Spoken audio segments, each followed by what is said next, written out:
Entertainment के लिए ये बोल दूंगा वो बोल दूंगा। जहां जो बोल रहा है खड़ा हुआ हूं।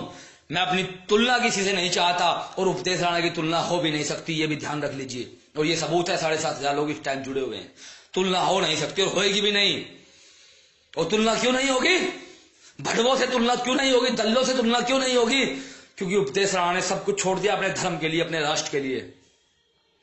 जहां उदयपुर में नेट बंद कर दिया गया कि आवाज ना पहुंच पाए, अरेस्ट करने के लिए हर पुलिस चौकी पर बिल्कुल फील्डिंग बिठा दी गई। जैसे ना मानो कि दाऊद आ रहा हो हिंदुस्तान में कि गिरफ्तार कर लिया जाए। बड़े बड़े अधिकारियों की मीटिंग हो गई, आईजी साहब, डीआईजी साहब, एसपी साहब, सभी हिंदू संगठन वालों को बुला रहे हैं, बिठा रहे हैं। उपदेश राणा को कौन बुला रहा है? उनसे एक सवाल है। मेरा ये फोन ट्रैश होगा, लगातार बात भी कर रहा हूं और अभी आपके पास लोकेशन भी होगी, मैं बता रहा हूं आपको। वीडियो मतलब फोन पे मैं बात कर रहा हूं, वो भी ट्रैश होगा। उन्होंने मुझे बताया कि भैया हमसे पूछा जा रहा है कि उपदेश राणा कौन से रास्ते से आएगा, उपदेश राणा को कौन बुला रहा है, उपदेश राणा को उदयपुर की जमीन पर कौन बुला रहा है। मैं सीना ठोक कर कहता हूं कि मुझे हिंदुत्व बुला रहा है, मुझे मेरा राष्ट्र बुला रहा है, मुझे मेरा धर्म बुला रहा है, मुझे मेरा तिरंगा बुला रहा है, मुझे मेरा भगवा बुला रहा है। मुझे कोई नहीं बुला रहा। मुझे वो चीख बुला रही है जो चीख अपने घर में दबकर चली गई थी जब ये नारे लगे थे कि हिंदुस्तान में रहना होगा तो अल्लाहू अकबर कहना होगा। मुझे वो चीखें बुला रही हैं जिन्होंने ये आवाज सुनकर अपनी खिड़कियां बंद कर ली थी, अपने दरवाजे बंद कर लिए थे। मुझे वो चीख बुला रही हैं। मुझे कोई पर्टिकुलर आदमी नहीं बुला रहा है। और जेल भेजिएगा, एनकाउंटर कीजिएगा या मुकदमे लगाइएगा तो उपदेश राणा पर लगाइएगा, किसी और पर मत लगाइएगा। सब चीज की जिम्मेदारी मैं लेता हूं। मुझे किसी ने नहीं बुलाया, मैं खुद जा रहा हूं। क्योंकि यहां जो जिगर है ना, यहां जो दिल है वो कट्टर हिंदू का है। और गोली यही मारिएगा जिसे गोली मारनी हो, चाहे इसमें कोई भी हो, जिसे गोली मारनी हो यहां मारिएगा। यहां हंसते हंसते गोली सह जाएंगे, लेकिन उसके बाद हालात क्या होंगे, उसके बाद बात क्या होगी, उसके बाद माहौल क्या होगा, उसके बाद एनवायरमेंट क्या होगा, वो आप देख लीजिएगा। मैं उस भूमि का रहने वाला हूं, मेरे उत्तर प्रदेश का, जहां से 1857 की क्रांति शुरू हुई थी, जहां से मंगल पांडे ने विरोध किया था। मैं उस भूमि का रहने वाला हूं, उस धरती का रहने वाला हूं। मैंने झुकना नहीं सीखा, मैंने टूटना नहीं सीखा। आपके पास लोकेशन होगी, मुझे रात को उठा लीजिए, गिरफ्तार कर लीजिए, कोई बात नहीं है। लेकिन आप मेरे सवालों का एक भी जवाब दे दे, अगर एक भी सवालों का आप मेरे जवाब दे दें, जो लोग मुझे चार्जशीट करना चाहते हैं, जो लोग मुझे पकड़ना चाहते हैं, तो मैं आपकी पूरी जीवन गुलामी करूंगा, पूरे जीवन आपकी गुलामी करूंगा। शेयर कर दे, सभी शेयर कर दे। आंकड़ा बढ़ता जा रहा है। 8.2K 8.2K 3K 8.3K share कीजिए, सभी शेयर करें, शेयर कीजिए, सभी इनवाइट करें, शेयर करें। मैंने क्या गुनाह किया है? What is my fault? What is my fault? Please tell me what is my fault. मैं कहीं भी 20-30 हजार की नौकरी कर सकता हूं, MBA किया हुआ हूं, कहीं भी कमा सकता हूं। एक लाइन छोड़कर आया हूं, जिस लाइन में जाने के लिए लोग तरसते हैं, वो लाइन छोड़कर आया हूं। किस लिए आया हूं? केवल इसलिए आया हूं कि अपना राष्ट्र, अपना धर्म जिंदा रहे, सिर्फ इसलिए आया हूं। आज ये आवाज मेरे भाइयों, मेरे बहनों, पूरे हिंदुस्तान में जानी चाहिए, पूरे हिंदुस्तान में जानी चाहिए। मेरा गुनाह क्या है? मुझे क्यों टारगेट किया जा रहा है? मुझे क्यों रोका जा रहा है? मेरा एक वक्तव्य बता दीजिए, मेरा एक वक्तव्य बता दीजिए। सभी मीडिया वाले भी जुड़ गए होंगे जो मुझे फोन कर रहे थे कि हमें बाइट लेनी है, हम इस मुद्दे पर आपकी राय जानना चाहते हैं। मेरा एक वक्तव्य बता दीजिए कि मैंने हत्या का समर्थन किया हो। बताइए, अगर मैंने हत्या का समर्थन किया हो तो उपदेश राणा को आप दोषी मान लीजिए। उपदेश राणा ने क्या कहा? उपदेश राणा ने यह कहा कि जब केस न्यायपालिका में चला जाता है, जब किसी को आरोपी बना देते हैं, जब तक किसी को दोष सिद्ध नहीं होता, तब तक वो न्यायपालिका के अंडर का मामला होता है। मैं जानता हूं अच्छी तरह, मैं अच्छी तरह जानता हूं। मैंने क्या कहा? मैंने ये कहा कि वो परिवार दोषी नहीं है, वो परिवार दोषी नहीं है। मैं उनसे मिलने जाऊंगा।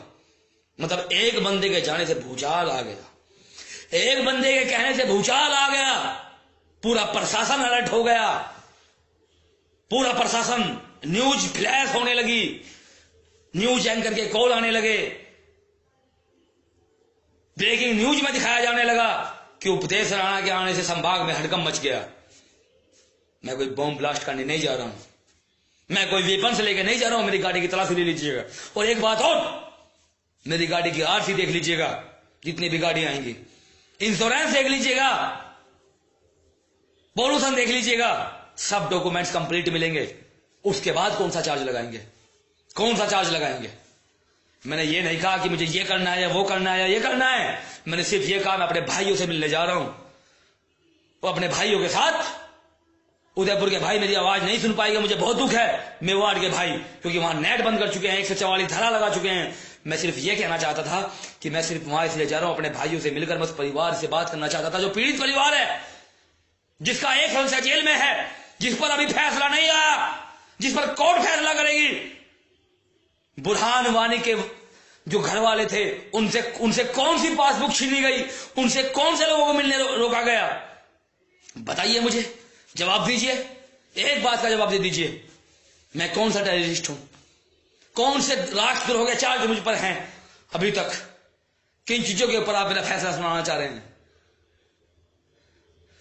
अगर आप सभी धरातल पर नहीं खड़े हुए, अगर उपदेश राणा की गिरफ्तारी होती है या उपदेश राणा को चार्जशीट किया जाता है, तो यकीन मान लीजिए, मैं आपके समक्ष कहता हूं, कोई भी भाई निकलने की हिम्मत नहीं करेगा। कोई भी भाई घर से नहीं निकल पाएगा। मेरा भाई जिगरी दोस्त कन्हैयालाल बागड़ा 2 घंटे से पुलिस की हिरासत में, घर पर पुलिस पहुंच गई। बताइए क्या कसूर है उन लोगों का? क्या कसूर है उन लोगों का?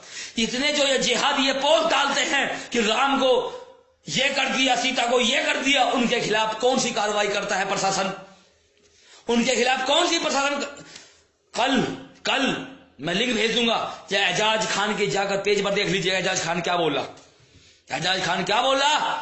एजाज खान बोला कि मोदी जहां भी चुनाव प्रचार करने जाए, वहां जूतों से स्वागत करो, जूतों से। मोदी को जूते मारो, मोदी को जूते मारो। एजाज खान ने कल के वीडियो में ये बोला है। एजाज खान के पेज पर जाकर देख लीजिएगा, उस गद्दार, उस भड़वे के पेज पर एजाज खान के वर्ड्स ये थे कि अगर मोदी कहीं प्रचार करने जाता है तो उसे जूते मारो, जूतों से स्वागत करो। और उपदेश राणा झूठ बोल रहा तो फांसी दे देना।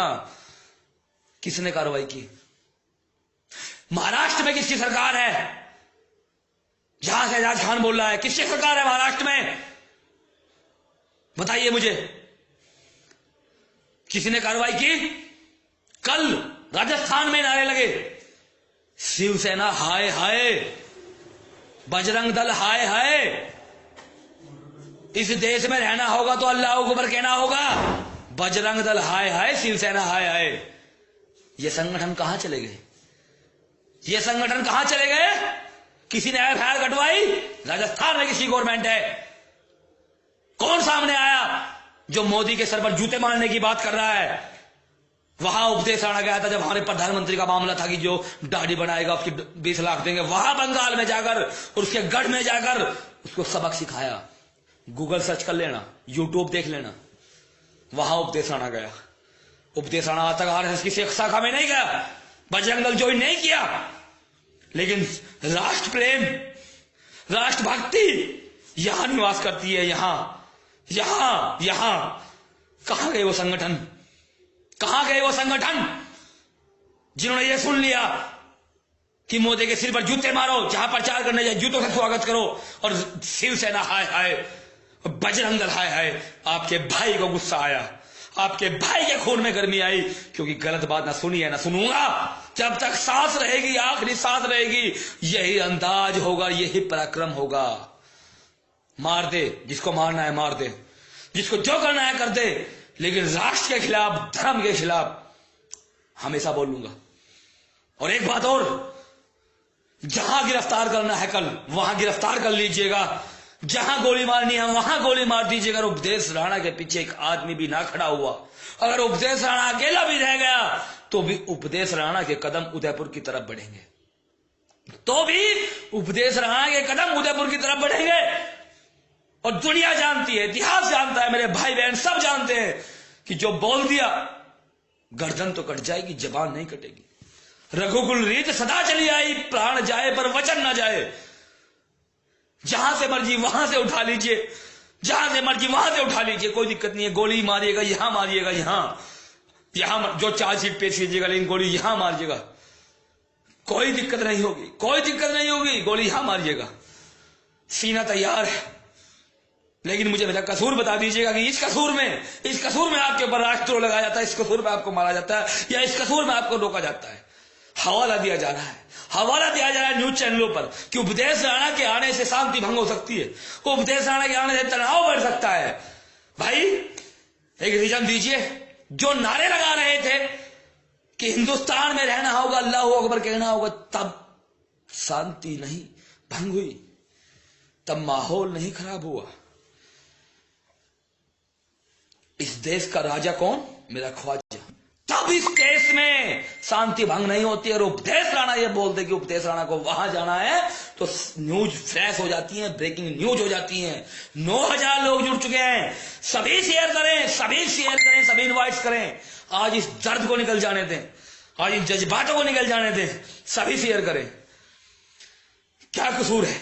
और जितने भी मेरे बजरंग दल, वो बजरंग दल जिसने इस देश को नई दिशा दी है, वो आरएसएस, वो वीएचपी जिन्होंने इस राष्ट्र के लिए अहम भूमिका अदा की है, अगर आपके लिए या इस देश के सबसे ऊपर बैठे हुए प्रधानमंत्री पद पर जो इंसान बैठा है उसके लिए गलत बोलता है, तो आपका फर्ज बनता है कि आप साथ खड़े हो जाएं।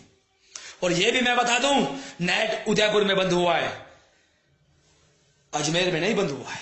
वहां शिवसेना, हिंदुस्तान, शिवसेना, बीजेपी, बजरंग दल, बीवीपी, मुझे सैकड़ों गाड़ियां मिलेंगी, सुबह सैकड़ों गाड़ियां मिलेंगी। सभी लोग तैयार रहें, आज नहीं तो कभी नहीं। और मैं तो बोल चुका हूं कि उपदेश राणा अगर अकेला भी रह गया तो भी जाएगा, तो भी कदम पीछे नहीं हटेंगे। लेकिन मैं ये देखना चाहता हूं, जो फेसबुक पर स्टेटस डालते हैं, जो फेसबुक पर जय श्री राम सुबह से शाम तक लिखते हैं, वो लोग कहां हैं? वो लोग कहां हैं? मैं उनको देखना चाहता हूं। अभी 19 दिन जेल काट कर आया हूं। कसूर था सिर्फ ये कि अगर ताजमहल में, अगर तेजो महाल्य में नमाज हो सकती है तो पूजा क्यों नहीं हो सकती, शिव चालीसा क्यों नहीं हो सकती? ये कसूर था। 19 दिन जेल में रहकर आया हूं।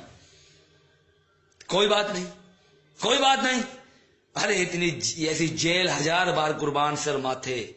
मेरे हिंदूवादियों का, मेरे राष्ट्र भक्तों का, मेरे राष्ट्रवासियों के लिए जेल 1000 बार कुर्बान मैं निकलूंगा। बहुत से लोग कहते थे कि उपदेश राणा जेल से निकल जाएगा तो हौसला टूट जाएगा, उपदेश राणा टूट जाएगा। और मेरे ये फेसबुक के जितने भी मित्र हैं इस बात के गवाह हैं कि जिस दिन से जेल से बाहर आया हूं उस दिन से हौसला बढ़ा हुआ देखा होगा, घटा हुआ नहीं देखा होगा। आवाज में नरमी नहीं देखी होगी, गर्मी देखी होगी, आवाज में नरमी नहीं देखी होगी। क्योंकि जेल तो हमारे आराम करने की जगह है। जेल में हमने किया क्या? जेल में हमने यही तो प्लानिंग की। उपदेश राणा सोया नहीं था, 3 घंटे सोता था। 19 दिन जेल में तो आराम से सोया उपदेश राणा। 18 घंटे जेल में सोया है, नींद पकाई है। और